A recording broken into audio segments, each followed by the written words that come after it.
कल्पना कीजिए, भारत का 2026 का बजट संसद में पेश हो रहा है, लेकिन असली फैसला दिल्ली में नहीं बल्कि न्यूयॉर्क, बीजिंग, ब्रुसेल्स और सऊदी अरब में हो रहा है। अगर कल ब्रेंट क्रूड $110 पार कर जाए, अगर अमेरिका में रिसेशन आ जाए, अगर ग्लोबल ट्रेड 3% गिर जाए, तो क्या भारत की ग्रोथ स्टोरी डगमगा सकती है? क्या 2026 का बजट सिर्फ एक घरेलू दस्तावेज है या यह पूरी दुनिया की आर्थिक हवाओं पर टिका हुआ एक बड़ा दांव? आज हम खोलेंगे वो ग्लोबल इंडिकेटर्स जो तय करेंगे कि भारत 2026 में 7% से ऊपर ग्रो करेगा या स्लो डाउन की तरफ फिसलेगा। और यकीन मानिए, ये सिर्फ सरकार का मामला नहीं है, ये आपके जॉब, EMI, इन्वेस्टमेंट और फ्यूचर से जुड़ा हुआ है।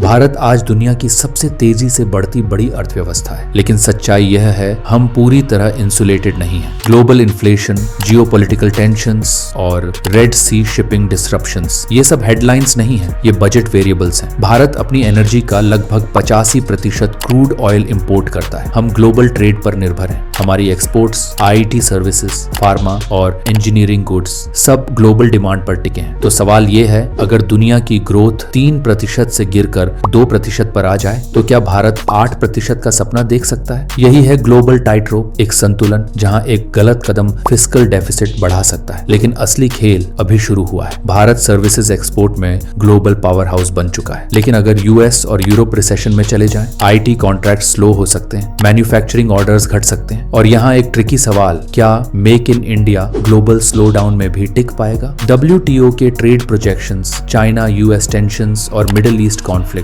ये सब डिसाइड करेंगे कि भारत का एक्सपोर्ट इंजन फुल स्पीड चलेगा या हाफ थ्रॉटल पर। लेकिन रुकिए, यहाँ एक और बड़ा फैक्टर है। भारत ग्रोथ चाहता है, ग्रोथ के लिए कैपिटल चाहिए। लेकिन अगर US federal reserve interest rates high रखता है, तो फॉरेन इन्वेस्टर्स इमर्जिंग मार्केट से पैसा निकाल सकते हैं। FII outflow is equal to market volatility और FDI slow down is equal to project delays. Investor confidence सिर्फ डोमेस्टिक रिफॉर्म से नहीं आता, ग्लोबल स्टेबिलिटी से भी आता है। और 2026 का बजट लाइकली फोकस करेगा semiconductor, green energy, manufacturing PLI schemes और इंफ्रास्ट्रक्चर कॉरिडोर्स, ताकि फॉरेन कैपिटल अट्रैक्ट हो सके। लेकिन सवाल है, क्या ग्लोबल इन्वेस्टर्स रिस्क लेने को तैयार होंगे या ग्लोबल अनसर्टेनिटी कैपिटल को कॉशियस बना देगी? अब आते हैं सबसे महत्वपूर्ण हिस्से पर। 2026 का बजट सिर्फ टैक्स स्लैब्स या स्कीम्स का दस्तावेज नहीं होगा, ये होगा एक स्ट्रेटेजिक ब्लूप्रिंट, जहां भारत डिसाइड करेगा कि वो ग्लोबल अनसर्टेनिटी का शिकार बनेगा या ग्लोबल इंस्टेबिलिटी में भी लीडरशिप लेगा। और अगर आपने ध्यान से सुना है तो आप समझ चुके हैं, इंडियाज ग्रोथ अब सिर्फ डोमेस्टिक पॉलिसी पर नहीं बल्कि ग्लोबल फोरकास्ट्स पर डिपेंड करती है। लेकिन अगर आप जानना चाहते हैं कि भारत की इंफ्रास्ट्रक्चर रेवोल्यूशन कितनी तेजी से शेप ले रही है, तो आपको मेरा अगला वीडियो जरूर देखना चाहिए। क्या 15 अगस्त 2027 को बुलेट ट्रेन सच में चलेगी? क्योंकि बजट, ग्रोथ और इंफ्रास्ट्रक्चर, ये तीनों एक ही कहानी के हिस्से हैं। वीडियो का लिंक आपको डिस्क्रिप्शन और आई बटन पर मिल जाएगा। और अगर आप सच में